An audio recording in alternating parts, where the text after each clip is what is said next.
नमस्कार विद्यार्थी मित्रांनो, विजन अकॅडमीच्या यूट्यूब चॅनलमध्ये आपल्या सर्वांचं स्वागत आहे. विद्यार्थी मित्रांनो, आज आपण एक नवीन टॉपिक शिकणार आहोत ज्याचं नाव आहे magnetic field due to electric current. या टॉपिकचं HSC बोर्डसाठी वेटेज आहे 4 ते 6 मार्क्सचं आणि आजच्या व्हिडिओमध्ये आपण फेब्रुवारी 2024 एक्झामसाठी काही महत्त्वाचे क्वेश्चन्स आहेत त्याच्याबद्दल चर्चा करणार आहोत. चला तर मग सुरुवात करूया. ही चर्चा करत असताना आपण या टॉपिकमधले पॉइंट शिकत जाणार आहे आणि पॉइंट शिकल्यानंतर मग त्या पॉइंटच्या वरती कोणत्या प्रकारचे क्वेश्चन्स विचारले जातील याच्याबद्दल आपण डिस्कशन करूया.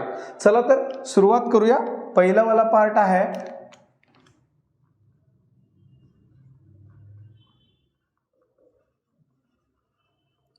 इंट्रोडक्शन. मित्रांनो, इंट्रोडक्शन मध्ये आपल्याला काय शिकायचं आहे तर इंट्रोडक्शन मध्ये शिकायचं आहे magnetic field due to electric current म्हणजे काय. चला तर सुरुवात करूया. ऑर्स्टेड नावाचे सायंटिस्ट आहेत.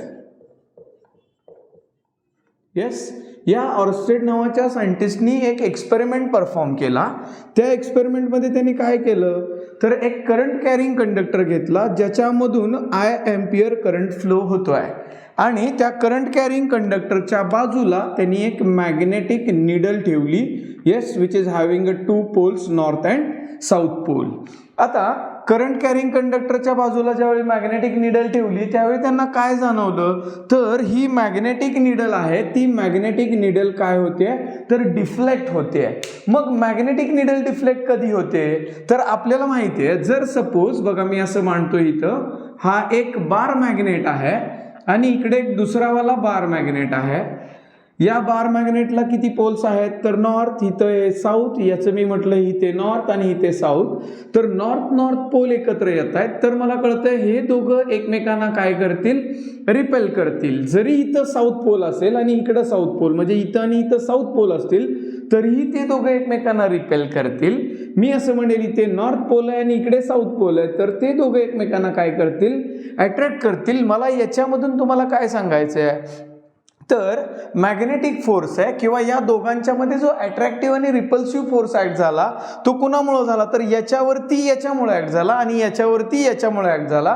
म्हणजे हे दोघं मॅग्नेट आहेत म्हणून इथं फोर्स ऍक्ट होतोय. मग इथं मॅग्नेटिक निडल डिफ्लेक्ट होण्याचं कारण काय तर ऑर्स्टेडनी असं कन्क्लूड केलं की करंट कॅरिंग कंडक्टर आहे, त्या करंट कॅरिंग कंडक्टरच्या भोवती त्याची काय प्रोड्यूस होते तर मॅग्नेटिक फील्ड प्रोड्यूस होते. म्हणजेच करंट कॅरिंग कंडक्टर एक मॅग्नेट ऍक्ट होतोय आणि या मॅग्नेटला काय करतोय तर डिफ्लेक्ट करतोय किंवा याच्यावरती काय ऍक्ट करतोय फोर्स ऍक्ट करतोय. बरोबर. मग या फेनॉमेनालाच म्हटलं जातं magnetic field due to electric current. मग याच्यावरती तुम्हाला क्वेश्चन कसा विचारला जाईल, yes, define magnetic effect of electric current असा क्वेश्चन विचारला जाईल. मग याच्यामध्ये तुम्ही काय मांडलं पाहिजे तर याच्यामध्ये आन्सर असं मांडलं पाहिजे 1 मार्कसाठी, the production of the magnetic field around the current carrying conductor. This phenomena is known as magnetic field due to electric current or magnetic effect of electric current. आता या एक्सपेरिमेंट मध्ये ऑर्स्टेडनी आणखी 2 एक्सपेरिमेंट परफॉर्म केले. काय केलं त्यांनी दुसऱ्या याच्यामध्ये तर त्यांनी या करंट कॅरिंग कंडक्टर मधल्या करंटची व्हॅल्यू वाढवली, करंटची मॅग्नेट्यूड वाढवली. तर त्याला काय ऑब्झर्व झालं तर हे मॅग्नेटिक निडल मधलं डिफ्लेक्शन त्याला वाढलेलं जाणवलं. मग त्यांनी सेकंड एक्सपेरिमेंट मधनं काय कन्क्ल्युजन केलं तर तो असं म्हटला, the magnitude of magnetic field produced around current carrying conductor is depends on the magnitude of the current. Okay. आता यांनी तिसरा एक अजून एक्सपेरिमेंट याच्यामध्ये केला. जर मी म्हणतो करंट अपवर्ड आहे तर त्यांनी करंट परत काय केला तर डाऊनवर्ड डायरेक्शननी केला. म्हणजे करंटची डायरेक्शन बदलली तर त्याला असं जाणवलं जर आधी डिफ्लेक्शन इकडच्या साईडला होत असेल तर करंट अपोजिट केल्यानंतर डिफ्लेक्शन अपोजिट साईडला झालं. याच्यावरून त्यांनी कन्क्लूड असं केलं, the direction of the magnetic field produced around the current carrying conductor is depends on the direction of current flowing through the conductor. Okay. Yes. मग आता ऑर्स्टेडने हे तर सांगितलं की बाबा मॅग्नेटिक फील्ड प्रोड्यूस होते कुणाच्या भोवती तर करंट कॅरिंग कंडक्टरच्या भोवती. मग या मॅग्नेटिक फील्डला स्वतःची मॅग्निट्यूड असते आणि स्वतःची काय असते डायरेक्शन असते. मग याच्या डायरेक्शन बद्दल कोण बोललं, तर याच्या डायरेक्शन बद्दल राईट हँड थंब रूल मध्ये सांगितलं गेलं. राईट हँड थंब रूल काय सांगतो, if stretch thumb of a right hand is in the direction of current flowing through the conductor, then curl fingers around the conductor shows the direction of magnetic field produced around it. Okay, yes. मग हे कशाबद्दल झालं, तर हे झालं magnetic field produce होते त्याच्याबद्दल. कुणाभोवती, electric current भोवती, म्हणजेच करंट कॅरिंग कंडक्टर भोवती. ओके, चला तर पुढचा पार्ट बघूया. Second one part, magnetic force.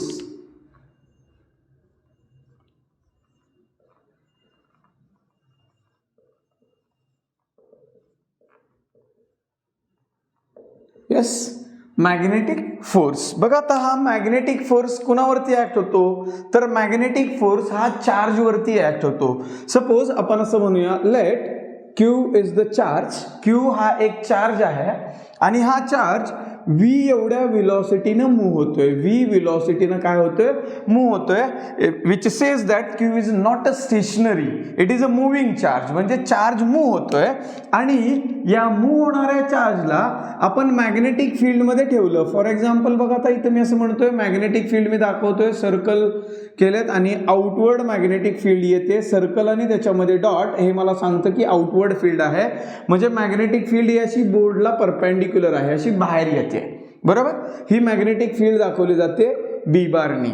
Yes, मग ज्यावेळी मूव्हिंग चार्ज मॅग्नेटिक फील्ड मध्ये ठेवला जातो त्यावेळी त्या चार्ज वरती फोर्स ऍक्ट होतो.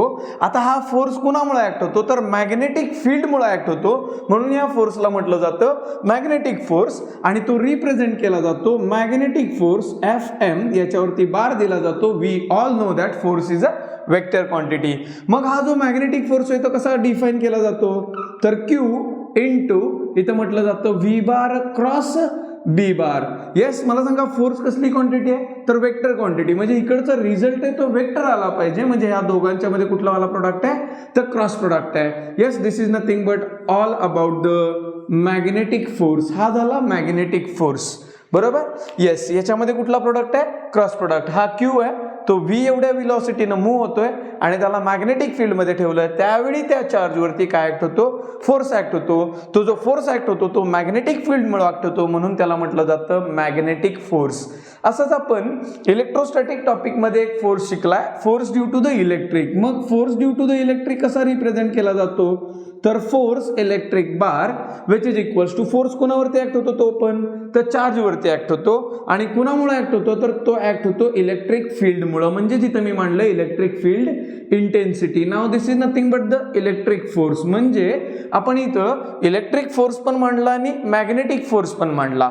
आता दोघांचं कॉम्बिनेशन एक्सप्लेन केलं कुणी, तर लोरेंट्स नावाच्या सायंटिस्टनी. मग त्याला म्हटलं जातं लोरेंट्स लॉ, और we can say that Lorentz force.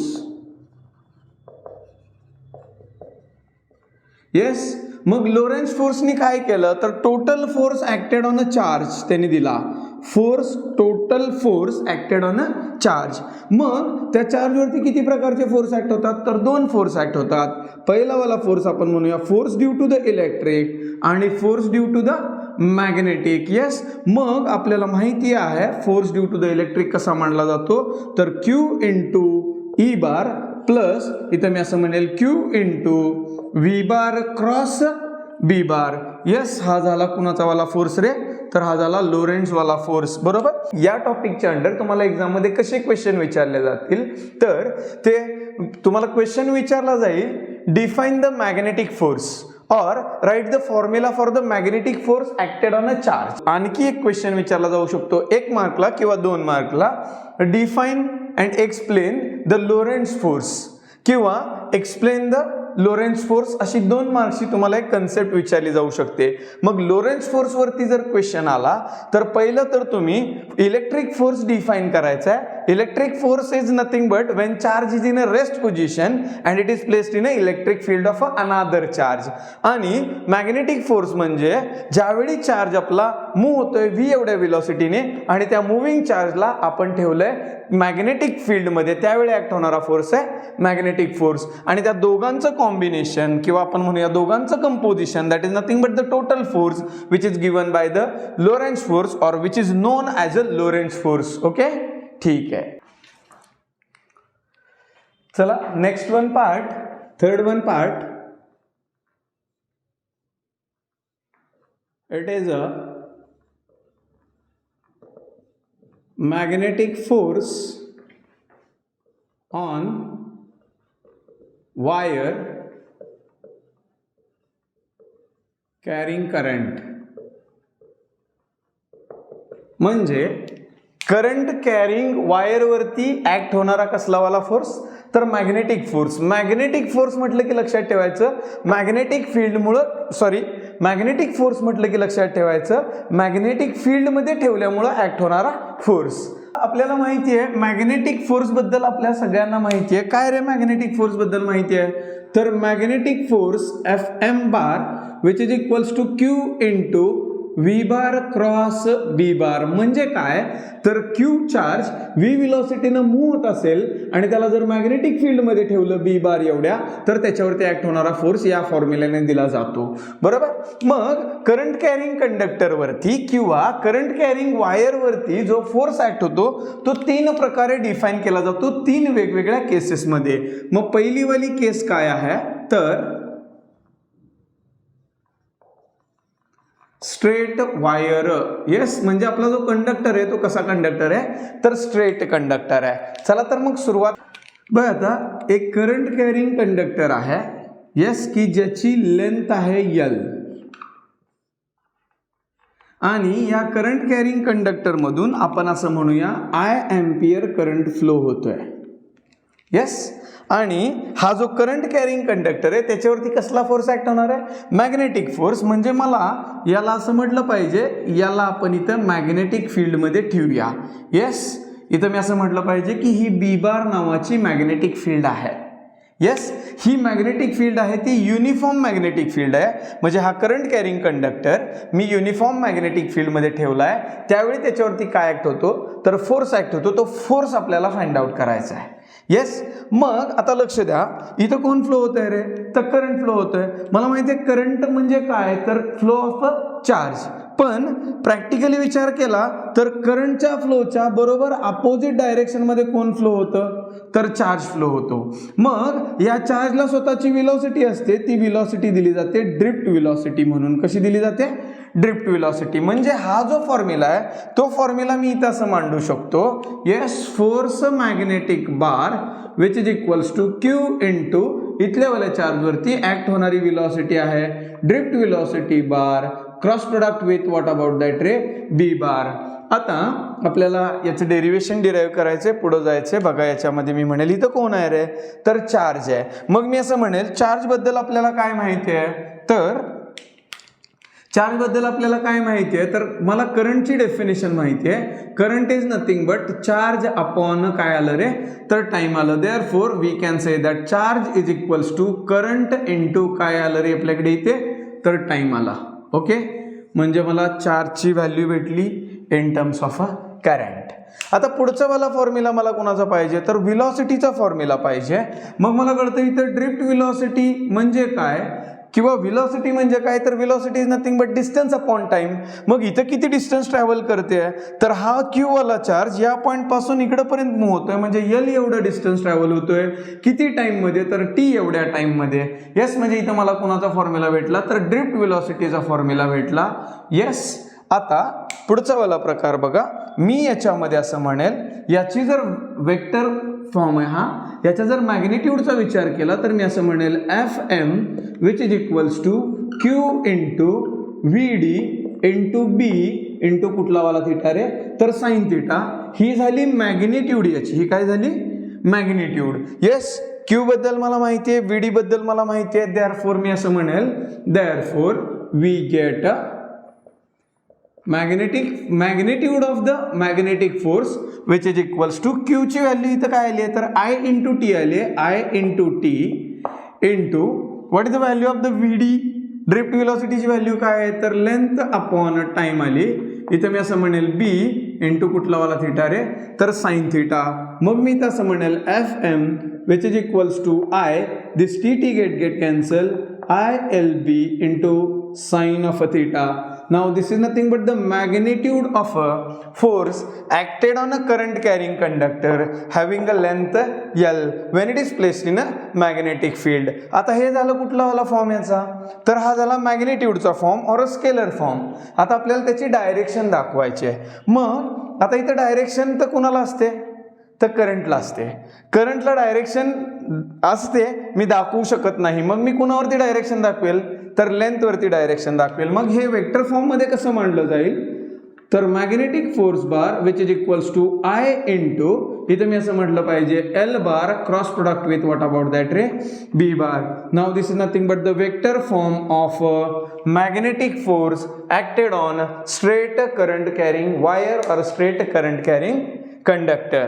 Yes, आता याच्यावरती मित्रांनो क्वेश्चन कसं विचारलं जाईल, तर क्वेश्चन विचारला जाईल derive the expression of the magnetic force acted on a straight current carrying wire. Yes, okay. आपल्याला आता स्ट्रेट वायरवरती ऍक्ट होणारा फोर्स माहिती आहे, F magnetic bar which is equals to I into L bar cross B bar. बरोबर. Yes, आता हे जर मॅग्नेट्यूडच्या केसमध्ये मांडलं मी, तर force due to the magnetic field is equals to I into L into B into कुठला वाला थिटा रे, तर साइन थिटा. हे कुणाबद्दल बोललो आपण, तर हे बोललो मॅग्नेट्यूड बद्दल. Yes yes, magnitude of the force. आता ह्याच्यामधले मला दोन स्पेशल केसेस बघायचे की ज्या तुम्हाला MCQ मध्ये विचारल्या जाऊ शकतात किंवा याच्या बेसवरती तुम्हाला एखादा प्रॉब्लेम विचारला जाऊ शकतो. मग याच्यामध्ये मी असं म्हणेल, केस नंबर फर्स्ट, हे बघा इथं हा जो थीटा आहे किंवा जो हा क्रॉस प्रोडक्ट आहे तो लेंथ बार आणि B बार मधला आहे.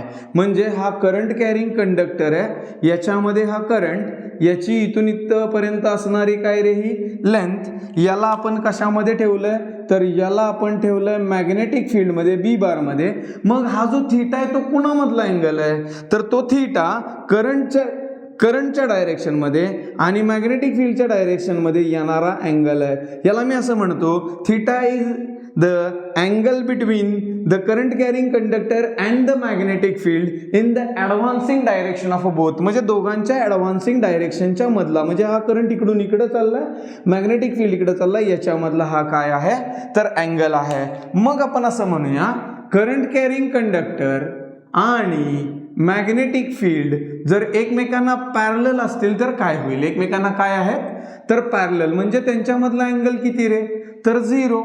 येस, मग जर करंट कॅरिंग कंडक्टर आणि मॅग्नेटिक फील्ड, म्हणजे आपण असं म्हणूया, हे बघा हा करंट कॅरिंग कंडक्टर आहे आणि इकडून इकडं अशी मॅग्नेटिक फील्ड चालली आहे. बरोबर. येस, म्हणजे माझ्या हे लक्षात येत आहे करंट आणि मॅग्नेटिक फील्ड एकमेकांना पॅरलल आहेत. तर अशा वेळी इथं कुठला वाला अँगल येतो, तर sign.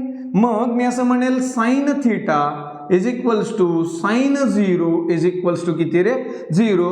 Therefore the value of the magnetic force is equals to 0. म्हणजे आपण असं म्हणू शकतो, this force is the minimum force. Yes, म्हणजे तुम्हाला एक्झाम मध्ये क्वेश्चन विचारला जाईल, when the minimum force acted on a current carrying conductor और the condition for the minimum force. तर कंडिशन काय, तर करंट कॅरिंग कंडक्टर आणि मॅग्नेटिक फील्ड एकमेकांना काय पाहिजेत, पॅरलल पाहिजेत. आता मी असं म्हणेल केस नंबर 2, दुसऱ्यावाल्या केसमध्ये मी असं म्हणेल, if current carrying conductor is a perpendicular to the magnetic field. म्हणजे हा करंट कॅरिंग कंडक्टर आहे, I एम्पियर ज्याच्यामधून करंट फ्लो होतोय आणि इकडून इकडे ही अशी मॅग्नेटिक फील्ड आहे आणि इथे दोघांच्या मध्ये 90 डिग्री अँगल आहे.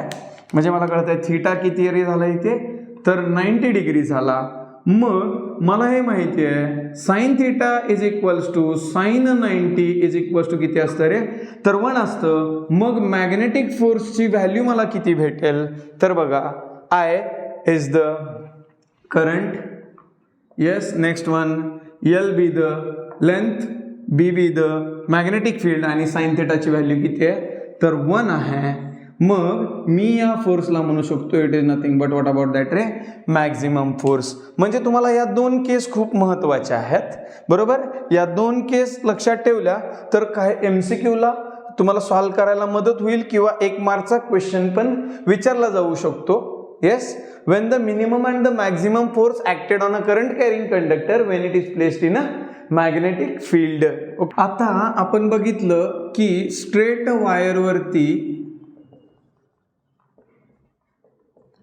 ऍक्ट होणारा फोर्स किती असतो, तर तो फोर्स असतो magnetic force Fm bar which is equals to I into L bar cross B bar. बरोबर. हा काय झाला रे, तर हा फोर्स झाला कोणावरती ऍक्ट होणारा, तर स्ट्रेट वायरवरती ऍक्ट होणारा. मी बोलतो याच्यात 3 केस आहेत, मग याच्यामधल्या 2 केस राहिले, त्या 2 केस आपल्याला शिकायचे आहेत. त्याच्यामध्ये मी असं म्हणेल बी वाली केस. बरोबर.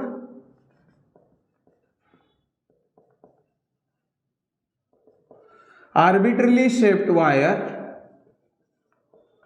येस, म्हणजे इथं वायर कंडक्टर कसा होता, तर पहिल्या केसमध्ये कंडक्टर होता स्ट्रेट. आता इथं शेप ऑफ द कंडक्टर और the shape of the wire is the arbitrary.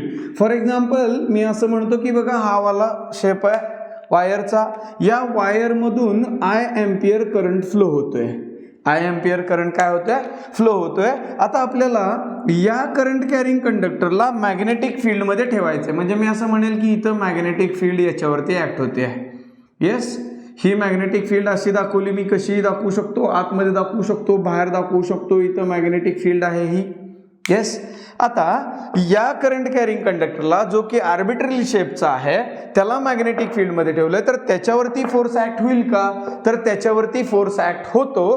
पण आपल्याला तो फाइंड आउट करताना काय करावं लागतं, तर आपल्याला याच्यावरचा एक छोटा लेंथ, त्याला म्हटलं जातं करंट एलिमेंट, सिलेक्ट करावा लागतो. येस, याची लेंथ आहे ती DL आहे. लेंथ किती आहे, DL. स्मॉल लेंथ आहे DL. आपल्याला काय करावं लागतं, तर या छोट्यावरती की जो मला कसा दिसतोय, स्ट्रेट दिसतोय, त्याच्यावरचा फोर्स काढावा लागतो. परत इथं छोटा घ्यावा लागतो, त्याच्यावरचा फोर्स काढावा लागतो आणि सगळ्या फोर्सची एकत्रित ऍडिशन करावी लागते by treating them as a small small straight wires.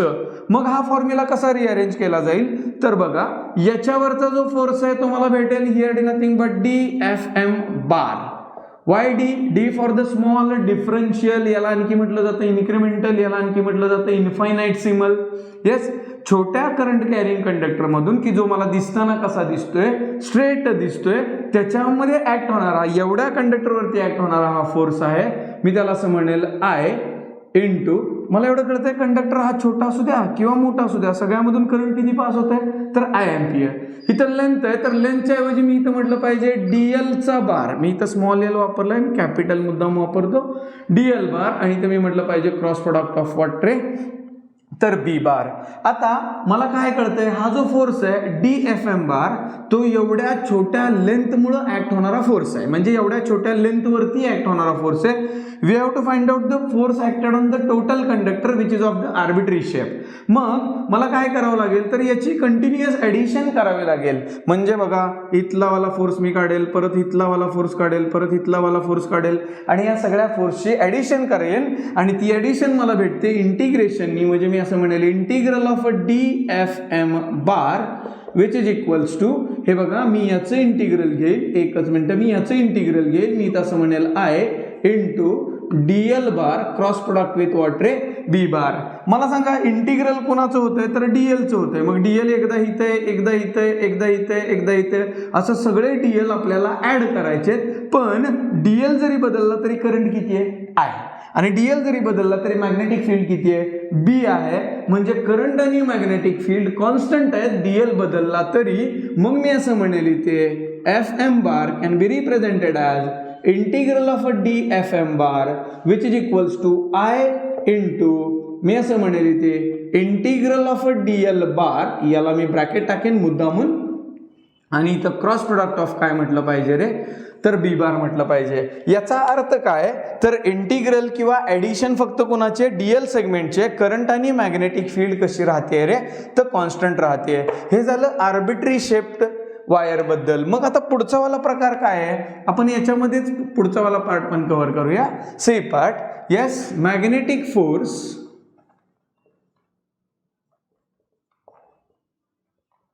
yes acted on closed wire, yes, or we can say that wired loop. Yes, वायरचं काय आहे तर लूप आहे.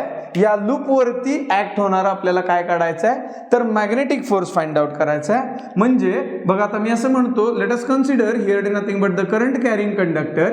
येस, हे बघा हा इकडून आय एम्पियर करंट असा याच्यामधून पास होतोय. येस, इकडून इकडं असा आय एम्पियर असा करंट जाईल आणि याला आपण ठेवलंय मॅग्नेटिक फील्ड मध्ये. मी मुद्दामून आता मॅग्नेटिक फील्ड इथं आता परपॅन्डिक्युलर दाखवतो. परपॅन्डिक्युलर असलीच पाहिजे असं अजिबात नाहीये, फक्त मी इथं मॅग्नेटिक फील्ड दाखवतो की जेणेकरून आपल्या लक्षात येईल की हे कशामध्ये ठेवलंय तर मॅग्नेटिक फील्ड मध्ये ठेवलंय. आता मॅग्नेटिक लूप जे आहे, सॉरी, आता बघा इथं हे जे वायरचं करंट कॅरिंग वायरचं जे लूप आहे, क्लोज वायर आहे, ती ठेवली आपण मॅग्नेटिक फील्ड मध्ये. प्रॅक्टिकली विचार केला तर याच्यावरती फोर्स किती ऍक्ट होईल तर Fm bar is equals to Q into V bar cross B bar. या फॉर्म्युल्यानुसार आपण इथं फाइंड आउट केला. येस, प्रॅक्टिकली विचार केला तर याच्यावरती किती फोर्स ऍक्ट होईल तर Fm bar is equals to I into L bar cross B bar. आता बघा याच्यामध्ये काय होईल तर ज्यावेळी मी इंटिग्रल म्हणजे छोटी लेंथ घेईल dl वाली, तर याच्यावरती ऍक्ट होणारा फोर्स काय भेटेल मला परत एकदा dFm bar which is equals to I into, इथं मी म्हटलं पाहिजे dl bar cross product with काय रे तर B बार. ओके, पण आता हा फोर्स झाला ह्या छोट्या लेंथ बद्दल. आपल्याला काय करायचंय तर टोटल याच्याबद्दल फाइंड आउट करायचं आहे. जर टोटल याच्याबद्दल फाइंड आउट करायचं तर मला इंटिग्रेट करावं लागेल. म्हणजे मी आता इथं असं म्हणतो Fm bar which is equals to integral of dFm bar which is equals to, मी परत एकदा सांगतो इथं इंटिग्रल फक्त कोणाला येणार तर dl बारला येणार. I आणि B कॉन्स्टंट आहेत का तर हा dl आहे. परत जर मी म्हटलं उद्या इथला dl आहे, परत इथं dl आहे.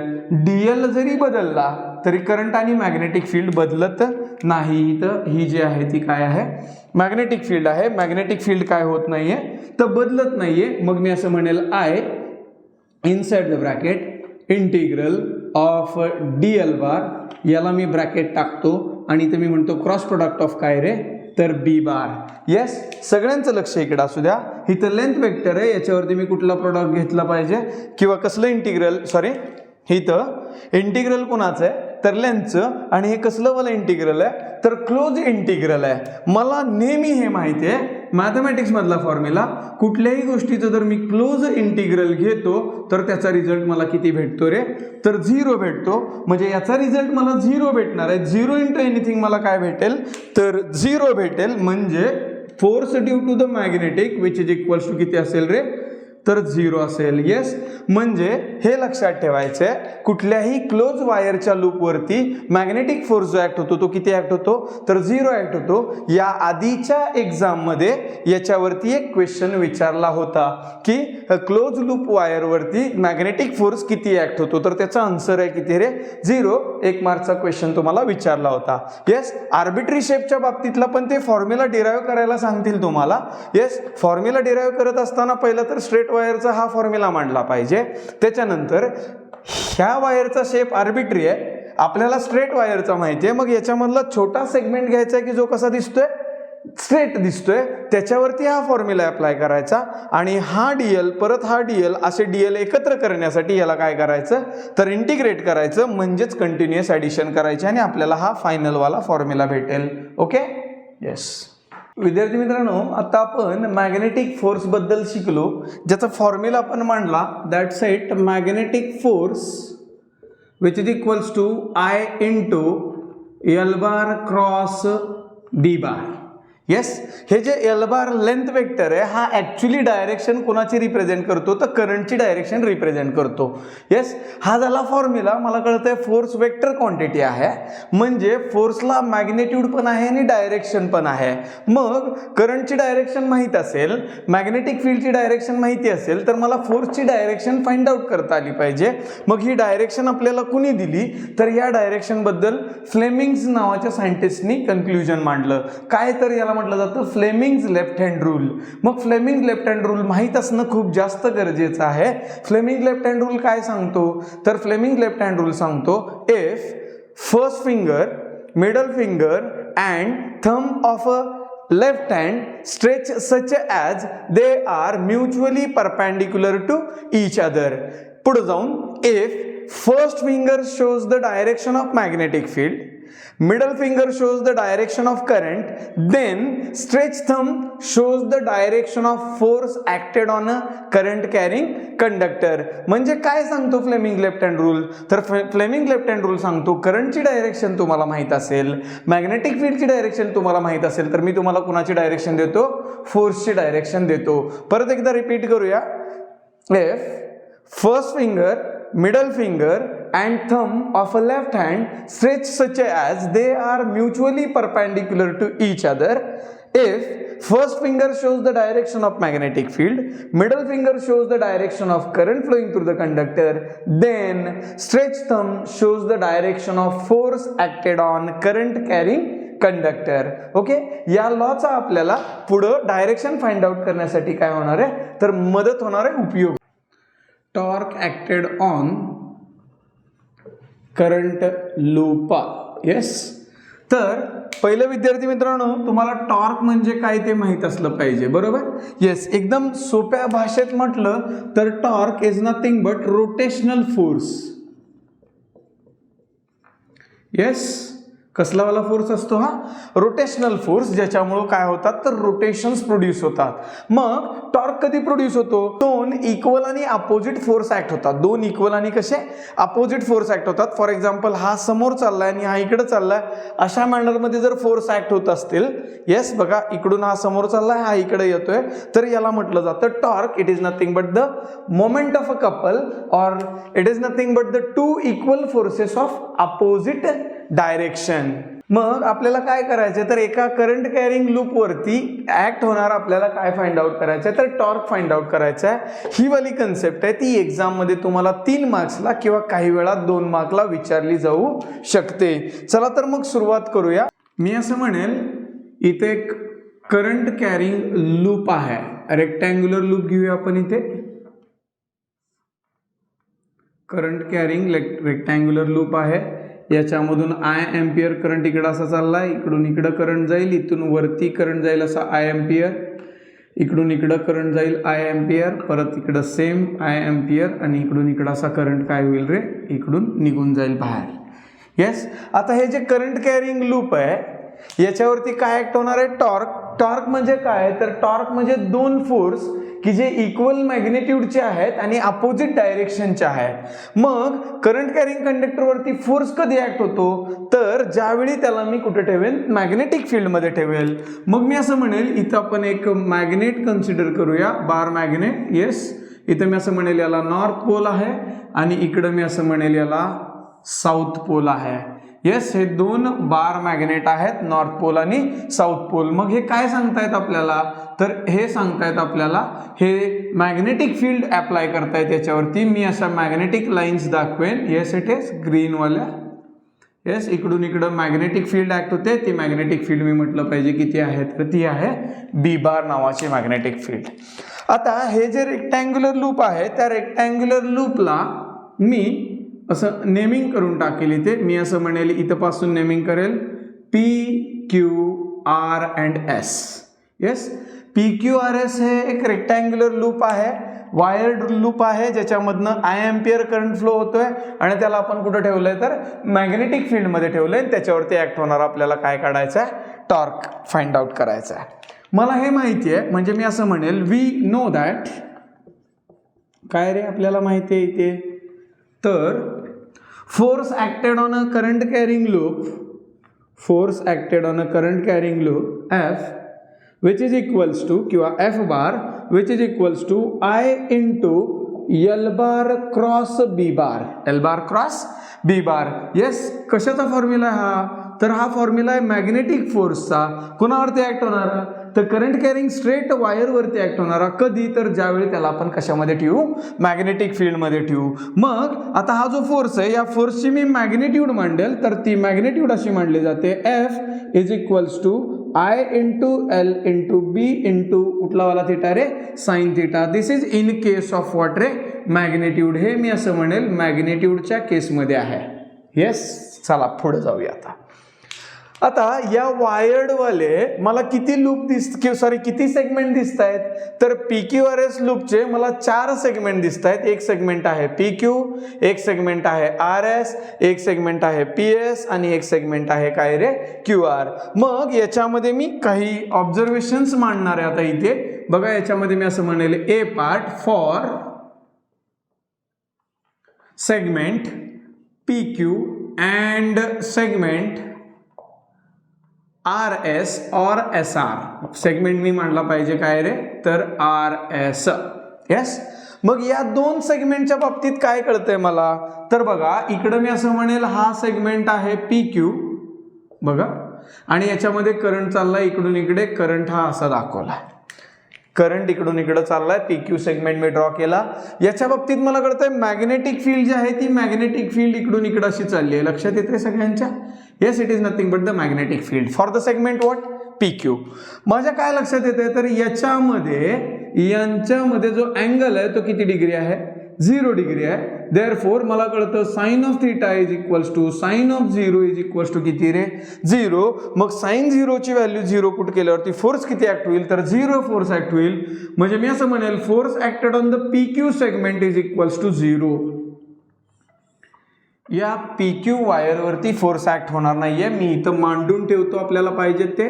Force acted on a PQ is equals to what about that रे, तर 0 फोर्स ऍक्ट झाला. क्लिअर? येस. आता पुढचा वाला प्रकार मी असं म्हणेल कुठल्या वाला सेगमेंटसाठी, तर RS सेगमेंटच्या बाबतीत मला इथं कळतंय RS सेगमेंट हा R आहे आणि इकडून इकडं असा S आहे.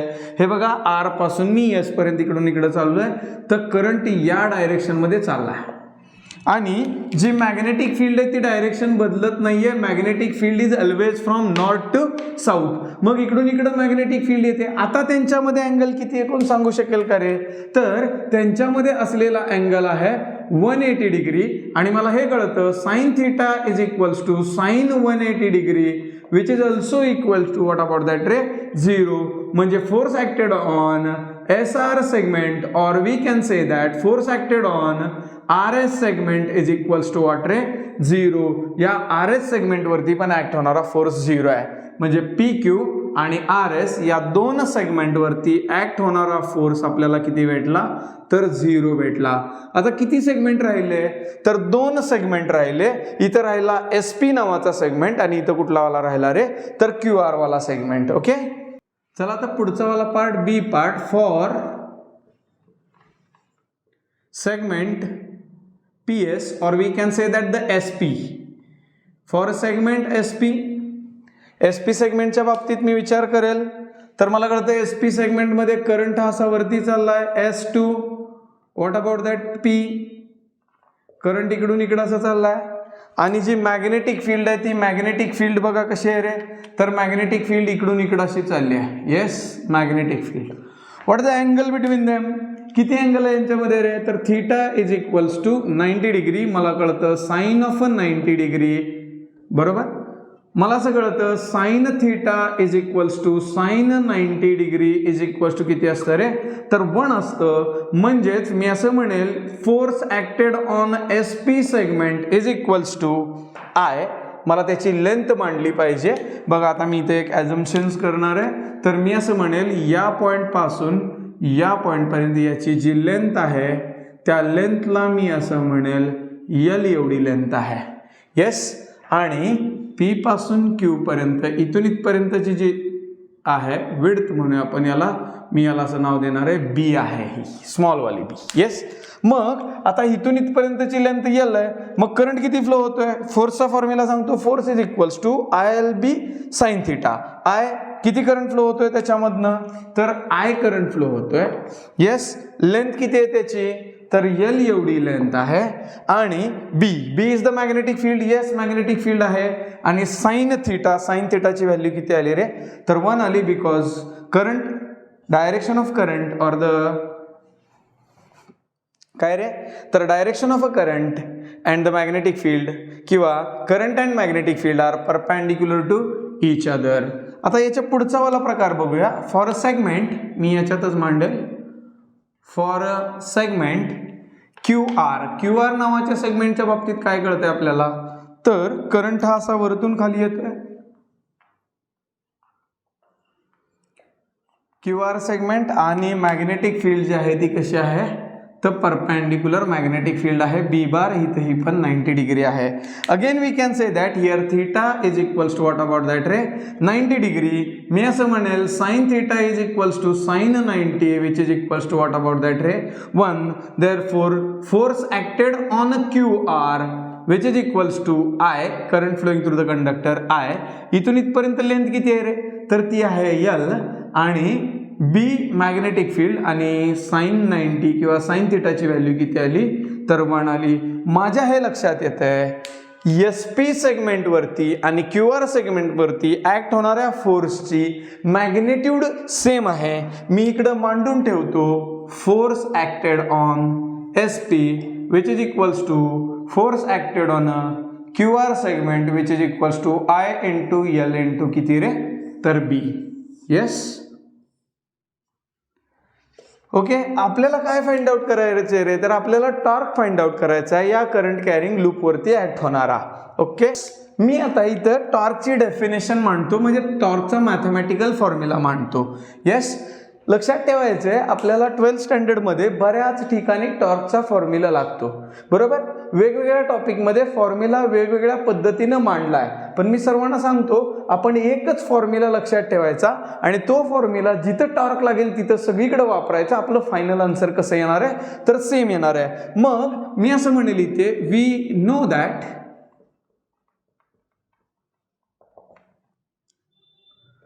टॉर्क, येस कसा दिला जातो टॉर्क तर torque is nothing but the product of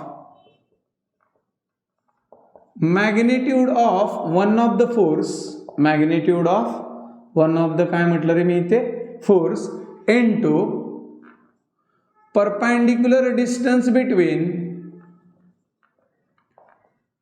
to forces. Yes मला पहिलं तर हे माहिती आहे टॉर्क म्हणजे दोन इक्वल मॅग्निट्यूडचे फोर्स ज्याची डायरेक्शन कशी असते अपोजिट असते. मग आता इथं टॉर्क आहे magnitude of one of the काय म्हटलं मी फोर्स, याला गरज किती फोर्सची असते 2. हे बघा इथं एस पी आणि क्यू आर सेगमेंटवरती दोघांवरती कशा मॅग्निट्यूडचा फोर्स ऍक्ट होतोय तर सेम मॅग्निट्यूडचा फोर्स ऍक्ट होतोय. मग त्याच्यापैकी एकाचे मॅग्निट्यूड आणि ते जे 2 फोर्स आहेत त्या 2 फोर्स मधलं कसलं वाला डिस्टन्स पाहिजे आपल्याला इथे तर परपेंडिक्युलर डिस्टन्स पाहिजे. मग मी असं म्हणेल इथे torque which is equals to torque तो दाखवलं जातं magnitude of one of the force. काय वन ऑफ द फोर्सची मॅग्निट्यूड आहे तर आय इंटू एल इंटू काय असते रे बी. आणि मी तसं म्हणेल इथे perpendicular distance between the two forces. हे बघा एक फोर्स या पी एस सेगमेंटवरती ऍक्ट होतोय, एक हा क्यू आर सेगमेंटवरती ऍक्ट होतोय आणि या दोघांच्या मधलं परपेंडिक्युलर डिस्टन्स आहे किती रे तर बी एवढं डिस्टन्स आहे. येस आपल्याला अजून या एस पी आणि क्यू आर या सेगमेंटवरती ऍक्ट होणाऱ्या फोर्सच्या डायरेक्शन बद्दल माहिती नाहीये, त्या डायरेक्शन बद्दल आपण फॉर्म्युला कंप्लीट झाल्यानंतर बोलूया. येस मग बघा मी असं म्हणेल इथे काय रे तर torque tau is equals to I into L into B आणि इथे मी म्हणेल capital B. Yes, what about that? This is nothing but the length and this is nothing but the width. Therefore, we can say that this L into B is nothing but the A is nothing but the area of the rectangular loop. हे जे loop आहे त्या लूपचा हा काय झाला तर area झाला. म्हणजे माझ्याकडे टॉर्कचा फॉर्म्युला असा बनेल torque is equals to I into A into मी इथं काय म्हटलं पाहिजे तर B म्हटलं पाहिजे. येस आता आणखी पुढचा वाला पार्ट थोडा राहिला. मला हे माहिती आहे we all know that mu is equals to I into A which is nothing but magnetic dipole movement. काय मॅग्नेटिक डायपोल मुवमेंट. येस कुणाला म्हटलं जातं मॅग्नेटिक डायपोल मुवमेंट तर आय इंटू एच्या प्रोडक्टला म्हटलं जातं मॅग्नेटिक डायपोल मुवमेंट. मग मी असं म्हणू शकतो की टॉर्कचा फॉर्म्युला मी असं म्हणेल yes torque is equals to I into A म्हणजे कोण रे तर म्यू इंटू काय रे तर B. Yes this is the magnitude. ही कोणा काय झाली रे तर ही झाली मॅग्निट्यूड ऑफ अ टॉर्क. टॉर्कची काय झाली रे तर मॅग्निट्यूड झाली. बरोबर. येस, आपल्याला त्याच्या डायरेक्शन बद्दल बोलायचं. आता आपण डायरेक्शन बद्दल बोलूया. पहिलं तर मला फोर्सची डायरेक्शन काढायची, एसपी वरती ऍक्ट होणारा आणि क्यूआर वरती ऍक्ट होणारा. सर्वांचं लक्ष इकडं असू द्या. एसपी सेगमेंट आहे एवढाच फक्त विचारात घ्या. याच्यामध्ये करंटची डायरेक्शनचा विचार करा, इकडून इकडं त्याच्यावरती ऍक्ट होणारी मॅग्नेटिक फील्ड बघा. आणि आपल्याला फ्लेमिंगनी रूल दिला होता, लेफ्ट हँड रूल, की जो आपल्याला करंट कॅरिंग कंडक्टरवरती ऍक्ट होणाऱ्या फोर्सची काय देतो, डायरेक्शन देतो. मग मी असं म्हणेल, बघा आता आपल्याला लेफ्ट हँड रूल माहिती आहे का, तर माहिती आहे. काय रे, तर फर्स्ट फिंगर आहे, मिडल फिंगर, फर्स्ट कुणाचं, लेफ्ट हँडचं. ह्या दोन डायरेक्शन मला माहीत असतील तर जो थंब आहे तो थंब कुणाची डायरेक्शन देतो, फोर्सची डायरेक्शन देतो. मग सुरुवात करूया. First finger shows the direction of magnetic field. हे बघा, याच्यावरती ऍक्ट होणाऱ्या फोर्स बद्दल बोलायचं आहे. मॅग्नेटिक फील्ड इकडे चालली आहे ग्रीनवाली. येस. करंट, मिडल फिंगर कुणाची डायरेक्शन दाखवतो, तर current flowing through the conductor. बघा, ही मी इकडंच ठेवली आहे आणि करंट कुठं चाललाय, तर करंट चाललाय अपवर्ड. इथला करंट एसपी सेगमेंट मधून करंट कुठं चाललाय, वरती. तर स्ट्रेच केलेला थंब माझा इथं बोर्डच्या आतमध्ये जातोय. बघा, येस, स्ट्रेच केलेला थंब बोर्डच्या आतमध्ये जातोय. म्हणजे या पीएस सेगमेंट वरती फोर्स कुठं होईल, तर आतमध्ये जाणारा फोर्स ऍक्ट होईल. म्हणजे मी असं म्हणेल, याच्यावरती जर मला फोर्स दाखवायचा आहे तर मी म्हणेल सर्कल आणि त्याच्यामध्ये क्रॉस, आणि मी असं म्हणेल इथं एफ बार आहे. येस, म्हणजे हा फोर्स बघा मी असा दाखवतोय, इकडून असा आतमध्ये चाललाय. आता कुठल्या सेगमेंट बद्दल बोलायचं, तर क्यूआर सेगमेंट बद्दल बोलायचं. परत एकदा Fleming left hand rule. First finger shows the direction of magnetic field, आहे मॅग्नेटिक फील्डच्या डायरेक्शन मध्ये. Middle finger shows the direction of current, आहे करंटच्या डायरेक्शन मध्ये. क्यूआर करंट येतोय खाली. येस, तर जर ह्या दोन डायरेक्शन माहित असतील तर स्ट्रेच केलेला थंब कोणाची डायरेक्शन दाखवतो, तर फोर्सची. हे बघा, फोर्स आउटवर्ड येतोय. येस, हा फोर्स कसा होता, इनवर्ड होता. आणि इकडचा वाला फोर्स आता कसा आला, तर हा वाला फोर्स आला आउटवर्ड. याला सर्कल आणि डॉट दिलं जातं. याला मी असं म्हणतो काय रे, एफ बार. म्हणजे मी जर हे दोन फोर्स म्हटलं तर एक फोर्स आतमध्ये जातोय आणि एक फोर्स कुठे येतोय, तर बाहेर येतोय. म्हणजे मला इथं लक्षात येतंय टॉर्क प्रोड्यूस होतोय का, तर टॉर्क कधी प्रोड्यूस होतो, दोन इक्वल मॅग्नेट्यूडचे फोर्स आहेत पण अपोजिट डायरेक्शनला ऍक्ट होत आहेत. येस, मग ह्या दोन फोर्सची डायरेक्शन झाली. आता मला याचा वेक्टर फॉर्म मांडायचा आहे. कुणाचा, torque. We know that torque is also vector quantity. बरोबर. मग टॉर्क इज इक्वल्स टू काय झालं, म्यू. म्यू म्हणजे कोण रे, तर मॅग्नेटिक डायपोल मुवमेंट. आणि बी म्हणजे कोण रे, तर मॅग्नेटिक फील्ड. मला हेही माहिती आहे, मॅग्नेटिक डायपोल मुवमेंट आणि मॅग्नेटिक फील्ड हे दोघंही वेक्टर क्वांटिटी आहेत. म्हणजे मी टॉर्कचा फॉर्म्युला रिप्रेझेंट करू शकतो, torque bar which is equals to mu bar cross product with what about that रे, बी बार. येस, याच्यामध्ये प्रत्येकाचं नोटेशन लक्षात ठेवा. हे काय आहे, टो कुणासाठी वापरलं जातं, टॉर्क. हे काय आहे, म्यू, हे वापरलं जातं मॅग्नेटिक डायपोल मुवमेंटसाठी. बरेच लोक याच्यामध्ये कन्फ्यूज होतात. हे परमिएबिलिटीसाठी पण वापरलं जातं, पण हे आपल्या सिलेबसमध्ये मॅग्नेटिक डायपोल मुवमेंटसाठी वापरलं आहे. आणि B is for the magnetic field. आणि इथं जो प्रोडक्ट दिलाय तो कुठला वाला प्रोडक्ट आहे रे, तर हा क्रॉस प्रोडक्ट आहे. सर्वांच्या लक्षात येत आहे. याच्यावरती तुम्हाला 3 मार्क्सचं एक डेरिव्हेशन विचारलं जाऊ शकतं, विचारतात नेहमी. Derive the expression for torque acted on a current carrying loop or the rectangular loop असंही म्हटलं जाईल. ओके, एक नोट मांडायची आहे. आपल्याला टॉर्कची मॅग्निट्यूड माहिती आहे. Torque is equals to what about that, I into A into काय रे, बी. येस, ही टॉर्कची काय झाली, तर मॅग्निट्यूड झाली. कधी, तर when single loop is there. Yes, किती लूप आहेत, सिंगल. जर मी असं म्हटलं की n नंबर ऑफ टर्न्स आहेत वायरचे, रेक्टँग्युलर लूपचे n नंबर ऑफ टर्न्स आहेत, तर टॉर्क काय बनेल, तर torque is equals to n i a into काय रे, तर b. आणि याच्यामध्ये n i a याला मला म्हणावं लागेल, it is nothing but the total magnetic dipole movement. Yes, which is nothing but what ray, mu. हे सर्वांनी लक्षात ठेवायचं आहे प्रॉब्लेम्सच्या केसमध्ये.